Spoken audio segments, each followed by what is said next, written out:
So I went to see something that is Nowitzki's on tomorrow, right? Jeff Nowitzki from formerly of USADA. Yes. Now working for the UFC. Took me to the UFC Performance Institute this week. Holy fucking shit, man. That place is insane. I don't know how much money they spent on that, but it's just like...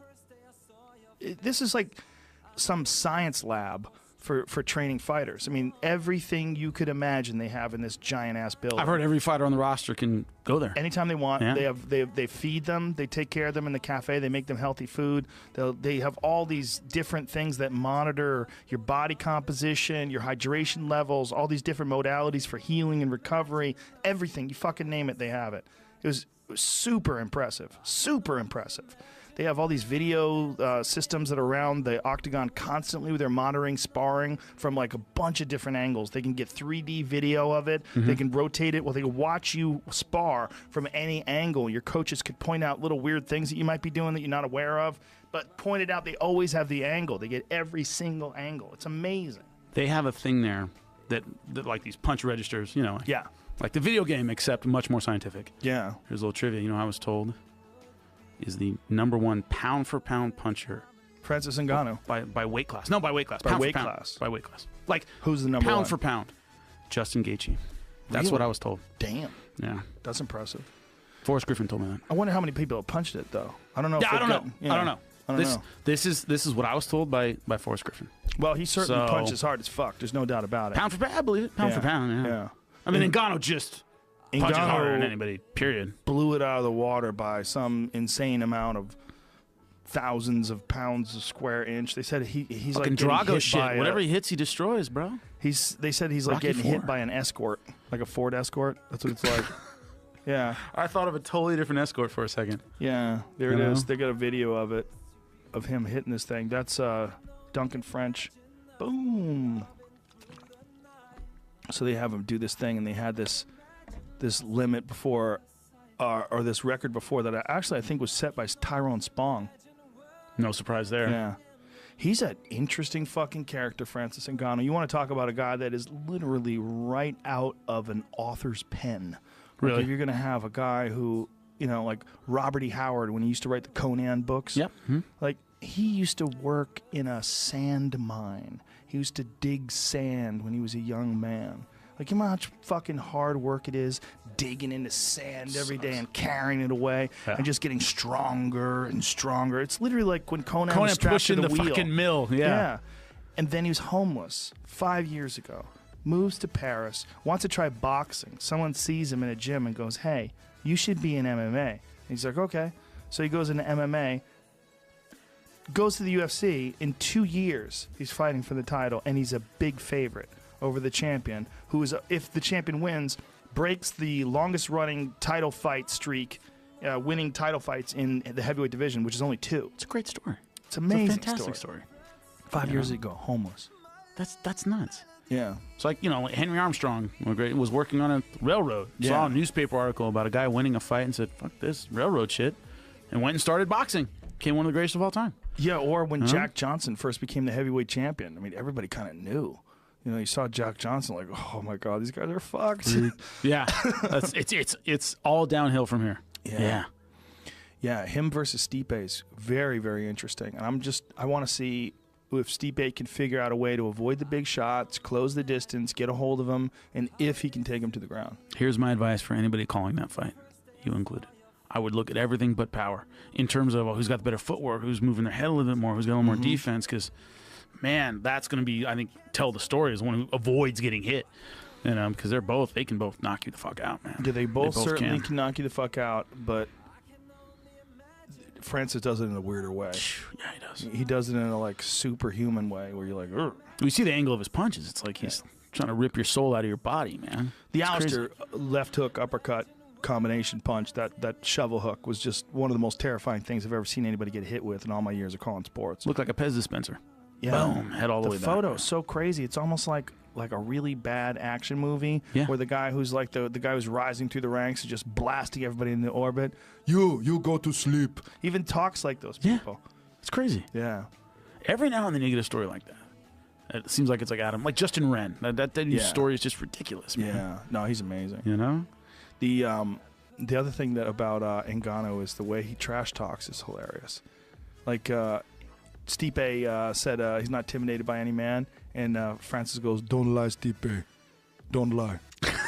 Like he's so calm with it, and it's so fucking terrifying. He was doing a press conference with Alistair. It was like Thursday before Saturday's fight. They're facing off, wearing their suits, and Francis goes, "Saturday night you go to sleep. Saturday night you sleep." And you're like, oh no, oh no. That trash talking bothers me. He's so confident about it too, and he was right. Well, but like Rory's like that. Like, Yeah, I in will a take the different way. belt, Yeah. and I will take your health. Yeah, yeah. And I'm holding the mic like, Oof. okay. Yeah. I want to hurt him so bad that he goes to the hospital and never wants to fight me again. Woo! And you go, okay. Damn.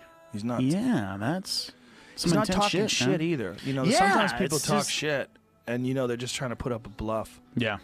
Like there's some even great fighters have said some shit they might have believed at the time. Like when BJ was saying to George St. Pierre, "George, we're gonna fight to the death, and I'm serious, George. I'm gonna try to kill you." Remember that? Yeah, I remember it well. Yeah, but it didn't work out that way. It did not work out Yeah. that way at all. No, it did not work out that way. He might have believed it when he was saying it, but man, when you're in that dark moment, big ass French Canadian dropping knuckles Different in your face. world, man. Yeah. That was another one where you're like, there's a big difference between a big 55er and a real big 70, dude. Yeah. Because he put it on him that night. Well, he was so fucking strong, and George was in his prime back then. And he also was a really good guy, and he was very motivated by BJ's talking shit to him. Yeah. It really pissed him off because he's a nice guy. Yeah. You know? I mean, the best way to fight a guy like George is just like be respectful. If he's going to kick your ass anyway. Yeah, it's not You like know? you can give him extra ass-whooping motivation. I think he had a little extra ass-whooping motivation for Bisping, though. I really do. Bisping talked so much Yeah, shit he to did. him that when he got his back, he's like, "You're going to sleep, my Put it friend." on him, man. Yeah. Put it on him.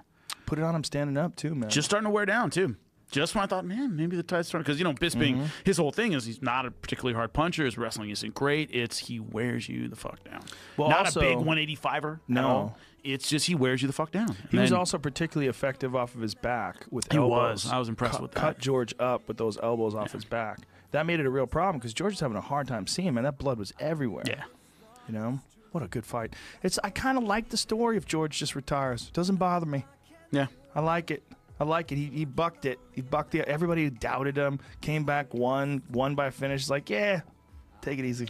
Now I'm out. Say it See now. ya. Now I'm seriously out. No, really. This time I Yeah. mean it. Yeah. Or he comes back in a year in 155. And then what's? Yeah. And then it's what? Whitaker Rockhold for the title. Yeah, man. That I like that a lot. I like that fight a lot. That's a dangerous That's a ass great fight for both guys. You ever train with Jacare? No, never. Dude, he was one of the first guys when I was a blue belt.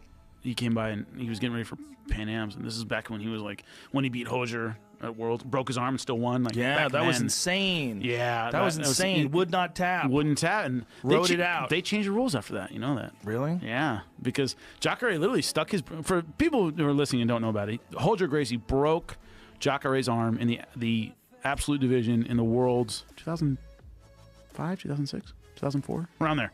Mid-2000. Snapped it good. But Jacare gets out. Like, so he breaks it, but he steps over the head and gets out. Jacare stands up, and Hozier looks at the referee and goes, I broke his arm. And Jacare takes his broken arm, stuffs it in his belt, and wins the match. Because he was already ahead. He just kind of like, stalled out for like 2 minutes and won the fucking match against the greatest of all time with a broken arm. So I trained with him at that point. He was like in beast mode. It was unbelievable. It's like being in a washing machine. Is the only way I can describe it. Because once he grabs you, it's like he just flings you. And like your head, you see your feet fly into the ceiling. It's crazy. Yeah, there it is, man. Yeah, I remember this, man. I remember it. He just snapped that fucking arm. Pulls it out, and it is, look at his left arm. It is just jacked. Done, man. And he went out of bounds. Right? And then he gets up. And Hozier at some point, I think right there, tells the referee his arm's broken. That's it. And Jacare stuffs his broken arm in his belt and keeps fighting. Which is beastly on him. He did a seminar at our place, and at the end, he fought everybody in the room. There were like 60 people there. Wow. And he fought everybody, tapped everybody out. Yeah, in his prime, in particular in Phenomenal. jiu-jitsu, he was unbelievably good. And in MMA, probably Beat one of the best Verdum. jiu-jitsu guys ever. Did he really? Beat Hojer, beat Verdum. Wow. Yeah, it's just he beat everybody. Beat Ted Ade is one of my favorites. I saw him live in Abu Dhabi, too, in like 2003. Yep. He lost to Salo that year.